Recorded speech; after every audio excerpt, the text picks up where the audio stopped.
Well, we have some big news that came out this morning because the CPI report is now out, and we're going to discuss that in today's video.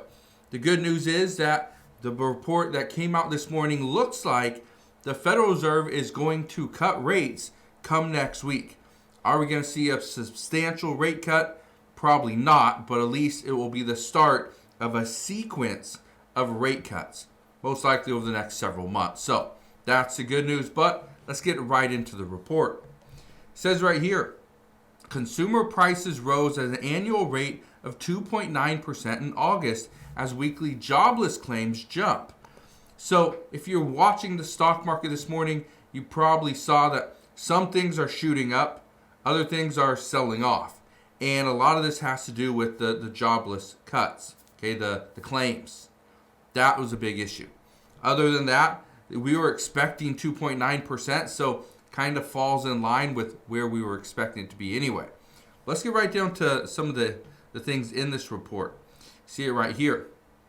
It says the Consumer Price Index posted a seasonally adjusted 0.4% increase for the month, the biggest gain since January, putting the annual inflation rate at 2.9%, up 0.2% percentage points from the prior month and the highest reading since January. Economists surveyed by Dow Jones had been looking for respective readings of 0.3 and 2.9%. So again, we're right there. It says for the vital core reading that excludes food and energy, the August gain was 0.3%, putting the 12-month figure at 3.1%, both as forecast. Again, this is what we were expecting. We were expecting it to be at 2.9%, and for core, it was going to be at 3.1%, right in line with expectations. So it isn't a big surprise there. I do want to show you a couple other things, though. That would be these right here. It says on employment, the Labor Department reported a surprise increase in weekly unemployment compensation filings to a seasonally adjusted 263,000 for the week ending on September 6th, higher than the 235,000 estimate and up 27,000 from the prior period.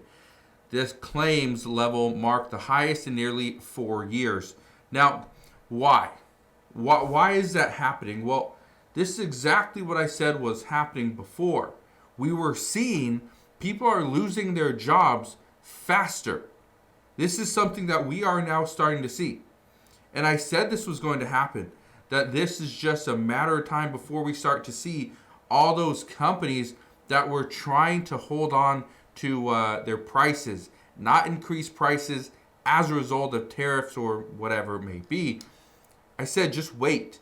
They are going to try to withstand the price increase for several months. But eventually, they're going to have to either raise prices or get rid of employees. That's the fork in the road. Some companies are raising prices, but now we're seeing less consumers shopping at those places. Other companies just went straight to, well, let's just lay off employees because that would be the fastest thing to do. And chances are it is something that they're going to have to do eventually anyway. So that's kind of what happened. Goes on to say, today's CPI report has been trumped by the jobless claims report. It says, while the CPI report is a tad hotter than expected, it will not give the Fed a moment of hesitation when they announce a rate cut next week. If anything, the jump in jobless claims will inject a bit more urgency in the Fed's decision-making, with Powell likely signaling a sequence of rate cuts is on the way. So yeah, they are anticipating rate cuts are coming. It says right here, the closely watched CPI reading saw its biggest gain from 0.4% increase in shelter costs, which is absolutely insane. Okay, we are seeing shelter costs are going up, but yet we just started to see that interest rates are coming down. What's happening here? Why is housing still going up? That's the big question.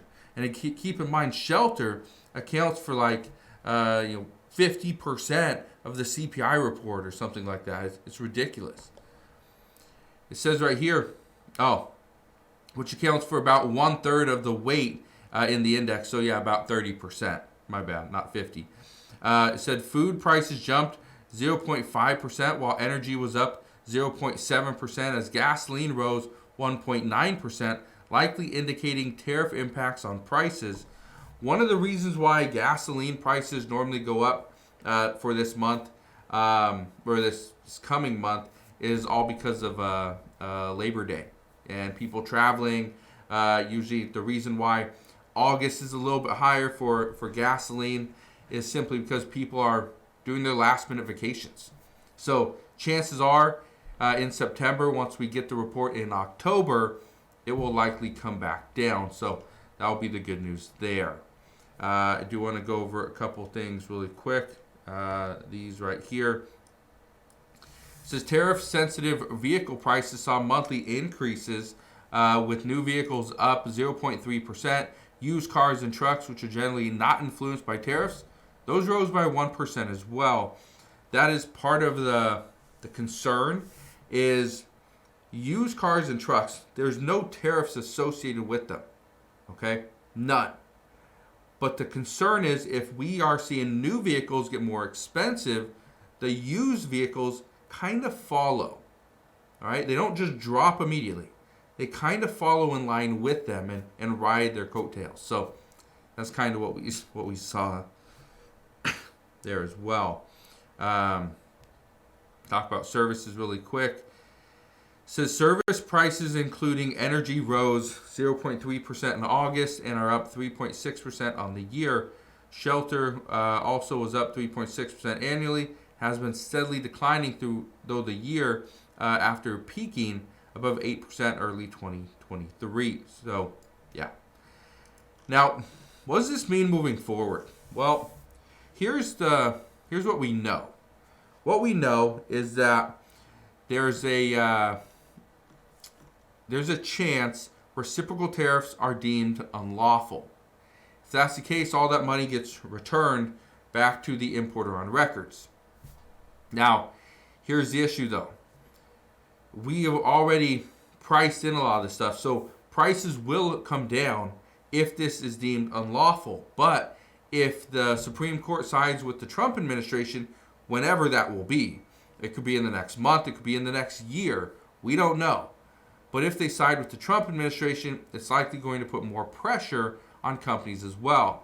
I was talking to a supplier just the other day, and what they were telling me is that they are keeping prices stable. They're not going to raise prices. But if this comes back and the tariffs are deemed lawful, well, their only option is to raise prices. So they just warned me that if I'm buying this one product, I might have to pay a little bit more. So the last thing I just want to leave you with is that there's going to be a lot of changes. There's a lot of things that are going to be happening over the next week, but also really in September. And I've said this before, that a lot of people are going to be out of jobs and not getting paid at the end of September. So just be prepared for that as well. Now, when we get more information as to what is going on here, who's going to be impacted, and what this means for your wallet, I promise I'll bring you all the latest news and updates as soon as we get them. As of today, that is what we know. So again, thank you guys for watching. Consider subscribing, and I'll see you guys on the next one.